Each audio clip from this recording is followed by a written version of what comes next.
Hello everyone, this is my comprehensive geriatric assessment. This patient was a 77-year-old Caucasian female who was born on July 12, 1941. She did bring herself to the appointment. She is widowed and she is a retired teacher. CB came to the office with the complaint of just not feeling well for about a week.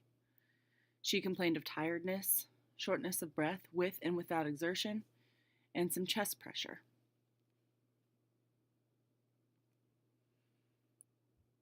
History of present illness. CB reported a week of fatigue that has gotten worse over the last couple days. She reported that she was just worn out and that she was not getting any better. She reports that she's having shortness of breath. The shortness of breath was while she was moving around or just sitting still. She said that she felt like she couldn't get a full breath and it felt like there was pressure on her chest. She also complained that her legs have been swelling recently and she has a cough that is non-productive. CB's past medical history includes hypertension, a seizure disorder, chronic lower back pain, insomnia, mixed hyperlipidemia, vitamin D deficiency, and pulmonary emphysema. Her daily medications include a multivitamin, aspirin 81 milligrams, atenolol 25 milligrams, loratadine 10 milligrams, and ranitidine 300 milligrams. Her past surgical history includes eye surgery in 2001, a hysterectomy in 2012. Her most recent colonoscopy was in 2015, and a biopsy for a kidney stone in 2016.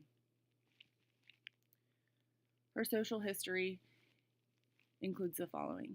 CB is a member of the Doylestown community. She was married for 47 years, having 4 children, 10 grandchildren, and she was recently widowed 2 years ago.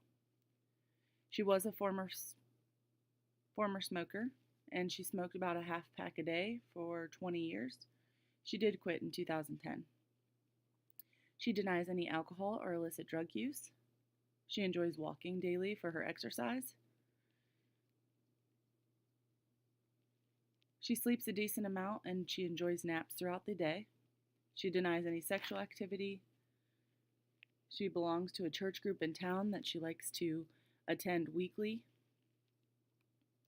She enjoys going to church on Sundays and Wednesdays. She lives in a ranch-styled home alone. She also has a dog. She has Medicare as her insurance, and she is an owner of a car that she drives independently. Her review of systems were positive for the following. She did have recent fatigue. Although she does not weigh herself daily, she doesn't think that she's gained any weight. She did have chest pressure and lower extremity swelling. She complained of shortness of breath and dyspnea without exertion, as well as with exertion. She also complained of a non-productive cough. Review of systems were otherwise negative. Upon my physical exam, her blood pressure was 118/72. Her heart rate was 55. She was tachypnic at 24 breaths a minute. She was 98% oxygen saturation on room air. And her temperature was 98 degrees Fahrenheit oral. She did weigh 181 pounds, and she is 5 foot 2 inches. Along with the physical exam, I did note that she was bradycardic upon auscultation of the heart, and her lower leg swelling was 1+. She was tachypnic and very dyspneic when talking. Although her breath sounds were clear and equal bilaterally, there was some diminished air movement in the bilateral lung bases. Otherwise, the physical exam was negative. When we talk about the comprehensive geriatric components, functional, the CAT score and the Lawton score to check her functional status. Her CAT score was a 6, her Lawton score was an 8. She was able to practice independently with no supervision, direction, or personal assistance. And when we did the Lawton, she was able to use the telephone, shop, prepare food, keep her house in line, do laundry. She does drive herself, and she does take care of her own medications. The fall risk assessment, with having her getting up from the chair and walking across the room, coming back and sitting down, she did that in about 10 seconds. The only abnormality was that she has a slight limp due to musculoskeletal pain in her legs and her chronic back pain. But overall, the get up and go test was 10 seconds and was normal. And the Tenetti balance and gait scale, she scored a 14 on the Tenetti and an 11 on the gait, equaling a 25, which is a low fall risk. When reviewing and recording her medications, we did use the STOP criteria. According to the STOP criteria, she had no medications on her list that are potentially inappropriate for a person of her age. And according to the Beers criteria, she had no inappropriate medications of that sort also. She does have the pharmacy called Express Scripts that separate her medications for her, and they are sent to her house individually packaged for the times that she takes them. According to the depression screenings, the PHQ-2 and the PHQ-9, she did score a 0 on both of those. She was not suggestive of any type of depression, and there was no further need to delve into any type of depression treatment. Her nutritional assessment was normal. She did score a 14.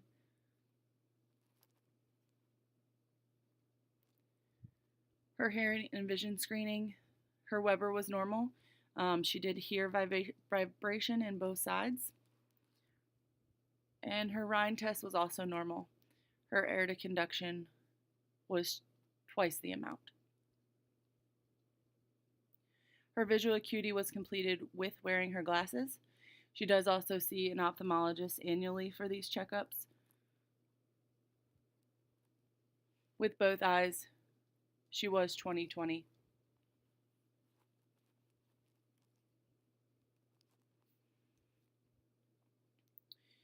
When performing cognition studies, we did use the mini-cog. She did score 5. Her word recall was done appropriately. We did use version 1 of the mini-cog, repeating banana, sunrise, and chair. The clock drawing also was done appropriately. She was able to place the numbers on the clock and perform the correct time.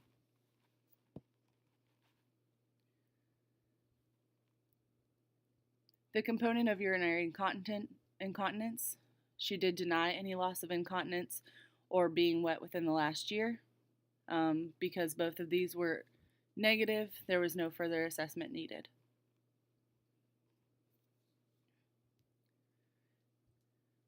CB's immunizations and her advanced care planning. She does have a living will and a power of attorney in place. That is her daughter.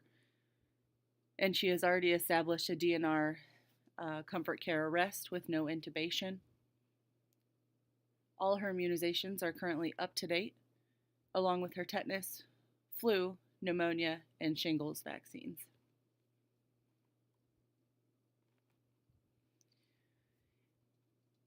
After assessing CB, hearing her history of present illness, listening to her review of systems, and doing a complete physical exam, we found that her problem list would include the following: congestive heart failure, fatigue, and obesity.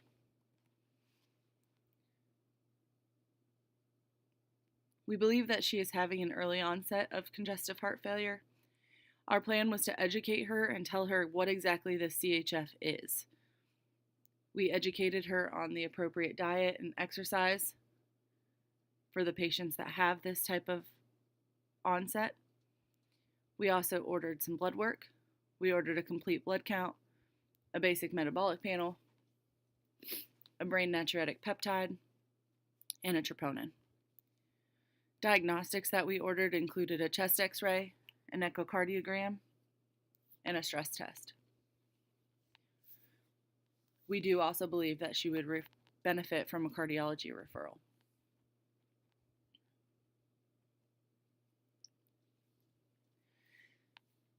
One of the second problems CB seems to be having is acute fatigue. Our plan for this was to actually find the underlying cause. What is causing her to have this fatigue? She said that she normally walks daily, she has no issues being very active, and we find that she is just worn out. So we would like to find the underlying cause first. Of course, we would like to increase her support group with this.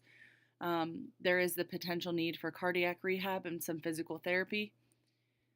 With the fatigue, as I had mentioned in the last slide, we had ordered multiple blood work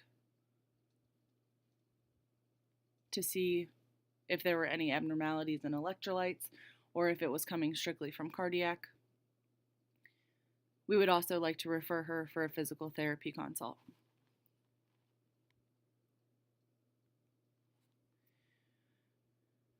Third on the problem list for CB was the obesity. Her BMI was greater than 23. We would want to encourage her to continue her daily walks as long as her fatigue has resolved. We would also want to further educate her on diet and exercise. One side of the diet that she'll have to change with the new onset of CHF, and then also diet and portion sizes for potentially losing some weight and bringing down this BMI. We also want to explain to her that with the obesity, the more that she does weigh, the more strain will be on the heart to pump blood to the adequate parts of the body and the muscles.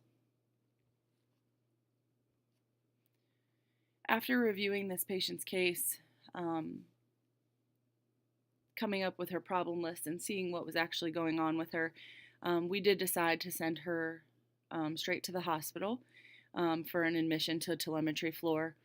We did believe that she was having a new onset of CHF, something that she hadn't had before. She was instructed to go to Barbara Community Hospital for an admission. During the admission, she would be worked up more thoroughly for cardiac labs, basic labs. She would also get the chest x-ray, an echocardiogram, stress test, EKGs. Also, she would be able to get the referrals for cardiology and physical therapy, and she would be followed in the hospital by the medical staff.